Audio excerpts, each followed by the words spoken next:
आज हम लोग केमिस्ट्री का एक सेक्शन है जो छोटा टॉपिक है सबसे, जिसमें पीएच मान होता है। ठीक है ना। जब टॉपिक पढ़ोगे अम्लीय, क्षारीय और लवणीय टॉपिक पढ़ोगे ना, तो उसी टॉपिक में आएगा तुमको पीएच मान आएगा। ठीक है।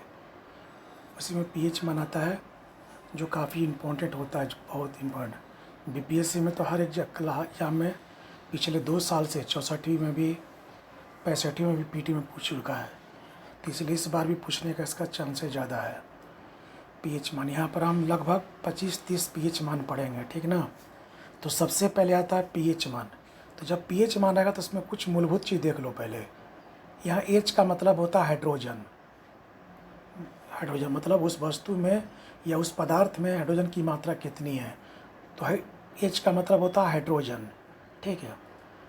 पी का मतलब होता है पुर्ज, जो कि जर्मन की एक भाषा से लिया गया है, जिसका अर्थ होता है आम भाषा में शक्ति। तो पी बताओ कहाँ से लिया गया है? जर्मन से लिया गया है।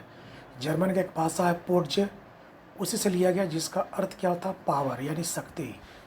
ठीक ना। एच का मतलब यहाँ पर क्या होता है? हाइड्रोजन। ठीक है। इसी को हम लोग डिफिनीसन में लिखते हैं वर्ड।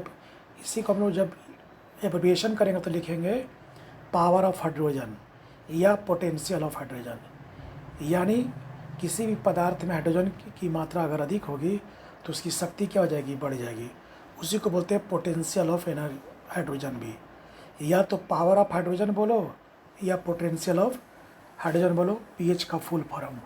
तो पीएच का फुल फॉर्म क्या हुआ? पावर ऑफ क्या हो गया? हाइड्रोजन या पोटेंशियल ऑफ। ठीक ना। इसमें एच का मतलब क्या है? हाइड्रोजन से है। इसमें पी का मतलब क्या है? पावर से है या पोटेंशियल से है, जो पोर्च भाषा से लिया गया। ठीक ना। अब आता है इस पीएच मान का खोजा किसने था? 1909 में सोरेनसन ने, जो जर्मन के वैज्ञानिक थे, उन्होंने इसकी खोज की थी। ठीक ना। अब इसके बारे में कुछ हल्का जान लो कि पीएच क्या होता है। तो कहता कि एक संख्या होता है। संख्या देखते हो ना, जो 0 से लेकर 14 तक होता है, इसलिए इसको बोलते हैं एक संख्या होती है। ठीक ना। जो पदार्थों में अम्लीयता और क्षारीयता को बताती है। यानी 0 से लेकर 7 के नीचे होगा उसका पीएच मान, तो क्या हो जाएगा? अम्लीय। और 7 से लेकर 14 हो जाएगा तो क्षारीय हो जाएगा, और 7 होगा तो क्या होगा? उदासीन। तो इसीलिए कहता है कि इस पीएच मान से हम क्या ज्ञात करते हैं? कोई पदार्थ में अम्लीयता कितनी है, अम्लीयता है कि क्षारीयता है। ठीक ना। या इसी को एक भाषा में और बोलते हैं, किसी विलयन में, मान लो ये पानी है, तो पानी घोल है, एक विलयन हुआ। किसी विलयन या घोल में उपस्थित हाइड्रोजन आयन, आयन का मतलब पॉजिटिव, हाइड्रोजन प्लस की मात्रा, हाइड्रोजन आयन की सांद्रता ज्ञात करने हेतु एक स्केल, एक पैमाना है। मैंने इस स्केल से हम लोग किसी भी पदार्थ में या घोल में कितने हाइड्रोजन आयन की सांद्रता, सांद्रता मतलब होता है किसी विलयन में किसी वस्तु का एक इकाई में कितना आयतन है उसका। ठीक ना। एक प्रत्येक इकाई में कितना आयतन में वो वस्तु उपस्थित है। मतलब 1 घन सेंटीमीटर में कोई 5 ग्राम है, तो हो गया आयतन हो गया। ठीक ना। तो बताओ इससे क्या हम कह रहे हैं? पीएच में क्या होता है? कोई भी घोल है उसमें हाइड्रोजन की जो आयन की मात्रा है, आयन की मात्रा एक इकाई में जितने वर्ग क्षेत्रफल में फैला होगा, जितने घन मीटर में फैला होगा, उसी को बोलते हैं उसका सांद्रता। सांद्रता का मतलब होता है जितना उसका फैलाव है, बस इतना ही जानना सिंपल भाषा में। ठीक ना। तो पीएच मान से हम क्या करते हैं? किसी भी अम्लीयता या घोल में हाइड्रोजन का फैलाव कितना है, या हाइड्रोजन की मात्रा प्रति इकाई में कितनी है, यही ज्ञात करना ही क्या है? पीएच है। अगर पीएच मान उसका 7 से कम हो उस घोल की, तो मानेंगे कि वो घोल क्या है? लैथी अम्लीय है। अगर उसका पीएच मान 7 से अधिक है तो मानेंगे कि वो क्षारीय है। और पीएच मान 7 है उसका मतलब वो उदासीन है, जिसका हम आगे चर्चा करेंगे। ठीक। नेक्स्ट, उसी सोरेनसन वैज्ञानिक ने कहा था कि पीएच जो मान होता है वो 1/1 हाइड्रोजन आयन का क्या होता है? व्युत्क्रमानुपाती होता है। व्युत्क्रमानुपाती मतलब होता है, इसका मतलब होता क्या है? यह 2 राशियों का अनुपात है। जैसे एक राशि हो गया ए पीएच मान, और एक राशि हो गया 1/H हाइड्रोजन आयन। तो 2 राशि हो गया यहाँ पर ना, एक हो गया पीएच, एक हो गया, दोनों का व्युत्क्रमानुपाती होता है। यानी यदि ये राशि अगर क्या होगा, देखो बढ़ेगा, तो ऑटोमेटिक ये राशि क्या होगा? घटेगा। ये राशि अगर घटेगा तो ये राशि क्या होगा, इसका मतलब हुआ कि अगर किसी भी घोल का पीएच मान अगर क्या होता है, बढ़ता है, इसका मतलब उसमें हाइड्रोजन आयन की मात्रा कम है। पीएच मान क्या होता है, अगर घटता है तो हाइड्रोजन आयन की मात्रा क्या हो गया, अधिक हो गया।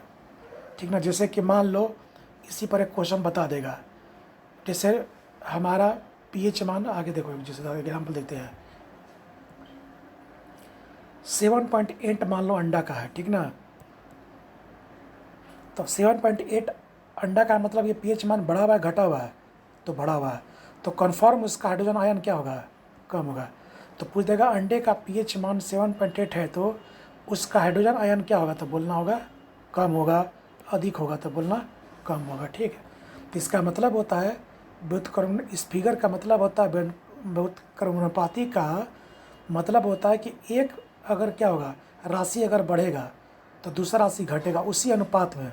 मान लिया 2 गुना घटा तो ये 2 गुना बढ़ जाएगा, ये 2 गुना घटा तो ये 2 गुना बढ़ जाएगा। मतलब हाइड्रोजन आयन किसी भी घोल में अगर बढ़ा है तो इसका मतलब वो पीएच मान क्या है, कम है। अगर किसी भी घोल का पीएच मान अधिक है तो मतलब उसका हाइड्रोजन आयन क्या है, कम है। इसलिए कहता दोनों एक दूसरे का क्या होता, उसी अनुपात में घटता और बढ़ता है। ठीक ना, इसलिए यहाँ पर हम इंडिकेट किया है कि अगर ए एक मान लो पीएच मान है और बी मान लो हाइड्रोजन आयन है, तो ए अगर घट रहा है तो बी क्या होगा, देखो बढ़ रहा है ना। बी अगर ए बढ़ रहा तो बी क्या हो रहा है, घट रहा है। उसी अनुपात में से 2 गुना घटेगा तो 2 गुना बढ़ेगा एक तरफ। अब आता है पीएच, उसी तो याद रखना कि दोनों व्युत्क्रमानुपाती होता है, रॉबिन्सन वैज्ञानिक ने कहा था। ठीक ना, किसी पदार्थ का या घोल का अगर पीएच मान बढ़ेगा तो उसका हाइड्रोजन आयन क्या होगा, कम होगा। तो मतलब किसी भी पदार्थ घोल में हाइड्रोजन आयन की मात्रा अगर घट रही है, ये घट रही है, तो इसका मतलब होता है कि उसका पीएच वैल्यू क्या हो रहा है, बढ़ रहा है। ठीक, अब होता है पीएच स्केल क्या होता है, तो 0 न्यूनतम होता है, जैसे बैटरी में 0 लगभग होता है पीएच स्केल, तो अम्लीय होता है। और अधिकतम होता है गाढ़ा में, गाढ़ा जो होता है जो बनाते हैं हम लोग घर में, वो गाढ़ा हो गया, उसका 14 होता है। तो 0 से लेकर 14 तक, तो बता पीएच स्केल में अधिकतम कितना है, तो 14 है, न्यूनतम कितना है, 0 है। ऐसा क्यों, तो बहुत सारे वस्तुओं को जब वैज्ञानिक ले गए थे लेबोरेटरी में, उसका पीएच मान निकाला तो देखा गाढ़ा का सबसे ज़्यादा था, 14 था, उसके ऊपर किसी का पीएच मान नहीं था। और 0 था बैटरी का, जो हम लोग बैटरी यूज करते हैं ना वो कार में, तो सल्फ्यूरिक अम्ल का बैटरी था, तो उस बैटरी का निकाला था 0 पीएच मान। ठीक, तो इसका उसी रख दिया 0, किसी का 2, किसी का 3, तो 0 से लेकर 4 14 तक, यानी हाईएस्ट पीएच मान कितना होता है, 14। जितना अधिक पीएच मान होगा उतना ही वो क्षारीय ज़्यादा होगा, जितना पीएच मान कम होगा उतना ही अम्लीयता कम होगा। अब देखो, तो 0 से 7 वाले तक के बीच को बोलते हैं हम लोग अम्लीय। ये रेड कलर का होगा, ठीक ना, इसको एसिडिक बोलते हैं, और ये खाने में थोड़ा सा खट्टा लगेगा। और क्षारीय क्या होता है, ब्लू कलर का होगा, जो 7 से अधिक होता है, जो ब्लू कलर का होता है, इसी को एल्काइन बोलते हैं। देखता होगा अभी पानी वानी बहुत सारा आया है तो कहता लोग अम्लीय पानी पियोगे, बहुत सारा पानी बेचने वाला क्या करता अपना, बोलता अम्लीय पानी पियोगे तो तुम्हारा शरीर का रोग क्या हो जाएगा, और बढ़ेगा। और क्षारीय पानी पियोगे तो क्या होगा, तुम्हारे शरीर में रोग की मात्रा खत्म हो जाएगी। तो बहुत सारा वाटर से कंगन वाटर का वो प्रचार करता है, कहता है कि हमारा पानी एल्कीन है, तो पता नहीं क्या एल्कीन है क्या नहीं है। यह पीने में मीठा होता है क्षारीय, ठीक ना। तो हम लोग जो भोजन करते हैं देखता होगा कि भोजन में जो अम्लीयता की मात्रा होती है वो पचने में सहायक नहीं होती है, वो रोग को पैदा करती है। तो हमारा जो लीवर होता है वो क्या करता है, देखता होगा लीवर क्या करता है, उसको क्षारीय में बदलता है ताकि पचने में क्या हो, यानी मीठा बना देगा। और दोनों के बीच का मिड पॉइंट देखो क्या है, 7 है। तो 0 और 14 के बीच का मिड पॉइंट क्या होता है, 2 से भाग दो तो 7 दूनी 14, तो 7 हो गया। 7 को मानते हैं हम लोग उदासीन, जो सेंटर में होता है, जो ग्रीन कलर का होगा, और ये ना तो खट्टा का अनुभव होगा ना मीठा का अनुभव होगा। तो देखो जल का मान देखो, शुद्ध जल का मान, शुद्ध जल जो होता है ना, तो पियो। अभी मान लो घर में तुम्हारा पानी है, पीतोगे तो ना खट्टा नज़र आता है ना मीठा नज़र आता है, तो उदासीन जल हो गया। नमक हो गया, तो नमक का NaCl जो होता है गुण, वो क्या होता है, ये नीचे थोड़ा सा और गर्म चल जाएगा, तो ये हो जाएगा तुम्हारा 7 से थोड़ा सा कम होता है, ठीक ना। उदासीन जल और कौन शुद्ध जल क्या होता है, सोडियम, जो समुद्र का जल होता है थोड़ा सा खारा होता है, तो ये 7 से थोड़ा सा कम होता है, ठीक ना। तो जो भी जल शुद्ध जल हो गया, जैसे उदासीन जल हो गया, इसका pH मान क्या होता है, 7 है, ठीक। तो यही स्केल है, जैसे 0, 1, 2, 3, 4, 5, 6, 7, 8, 9, 10, 11, 12, 13, 14। तो अधिकतम कौन होता है, 14। यानी जिस कह दे कि मान लो अंडा का बताओ pH मान बोल दिया 7.8 है मान लो, तो इसका मतलब वो अधिक क्षारीय की ओर जा रहा है, ठीक ना। तो जिसका pH मान 7 से अधिक हो गया वो क्षारीय है या क्षारीय की ओर जा रहा है। GS का pH मान 7 से कम हो गया माना वो अम्लीय है या अम्लीय की ओर जा रहा है, ठीक। अब आते हैं कुछ ऐसे pH मान जो अम्लीयता वाले हैं, तो सबका क्रम सम कर दिए हैं। जैसे 0.1 है बैटरी में होता है, 1.5 से 2 पॉइंट जठर रस में होगा।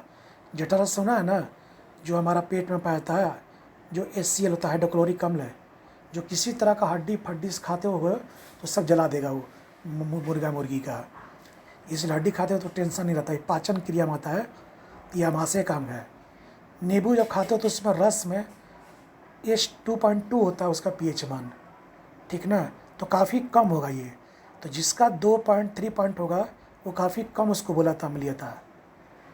पेप्सी जो पीते हो उसका pH मान 2.5 होता है, ठीक ना। शराब का क्या होता है, 2.8 होता है। 2 पॉइंट से लेकर 5.6 होता है अम्लीय वर्षा, सुना ना, H2SO4, HNO3, वही वाला वर्षा की बात कर रहे हैं हम। सेब जो पीते हो खाते हो और सिरका जो पीते हो उसका pH मान 3 होता है। अचार का pH मान पिकल 3.4 होगा। टमाटर खाते हो उसका 4.5 होता है। 4.5 से 5.2 केला का होता है। कॉफ़ी का 5 होता है। 5.5 होता है चाय और नाखून का pH मान, इसी नाखून काटते हो तो खट्टा लगेगा।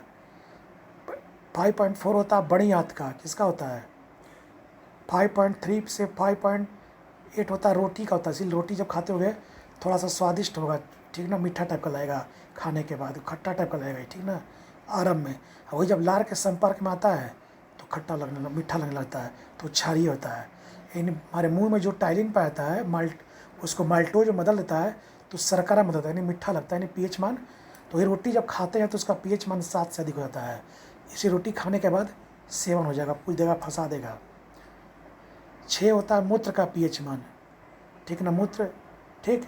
ठंडा पेय का भी pH मान क्या होता है, 6 होता है। अब 5.6 से लेकर 6 होता है समान वर्षा का। समान वर्षा मतलब क्या होता है, जो हम लोग समान वर्षा देखते हैं ना, बारिश अभी जो हुआ था उस समय। नेक्स्ट 5.4 से 6.4 मांस का होता है, रेड मीट का। इसलिए रेड मीट को कच्चा खाओ तो अम्लीयता टाइप का नजर आएगा, खट्टा टाइप का। 6.2 होता है मक्खन का। मक्खन भी खाओगे तो देखना खट्टापन रहेगा, ठीक है।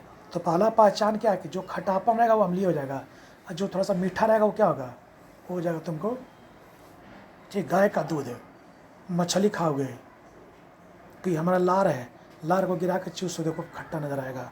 6.5 से 7.5। तो लार जो है अम्लीयता के साथ साथ ये क्षारीयता का भी गुण दिखाता है। तो पूछ सकता है ये अम्लीयता भी है, उदासीन भी है और क्षारीय है।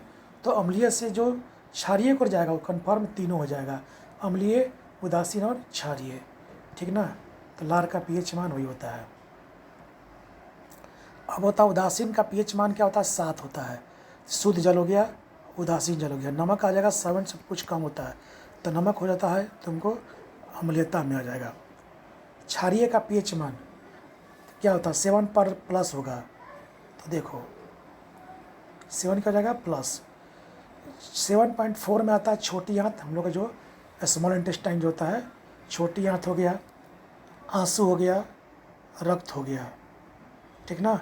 इनका pH मान क्या होता है, 7.4 होता है। 7.7 किसका होता है, पीत रस का होता है, ठीक ना। किसका होता है, पीत रस, जो हमारा पीत होता है ना, जब पिताशय का नाम सुना जिसमें पीत रस होता है, उसी को बोलते हैं। 7.8 होता है अंडा का pH मान, समुद्री जल का पीएच मान क्या होता है? 8.4 होता है, यानी क्षारीय होता है। और 9 क्या होता है? टूथपेस्ट का।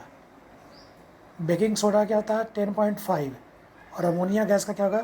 अमोनिया का 11.6 होता है। तो ये सब पीएच मान मेन में ये सब याद करना, इसे याद करना, ठीक ना। बहुत जैसे जैसे मेन में होता है, जैसे आगे देखो कौन कौन मेन है, पीछे से बताते हैं। जैसे रक्त का पीएच मान इम्पोर्टेंट है, ठीक ना, जिसका सब बताते हैं। शुद्ध जल का पीएच मान, उसके बाद तुमको आएगा लार का पीएच मान, पहले इसको याद कर लेना। मूत्र का पीएच मान, ठीक ना।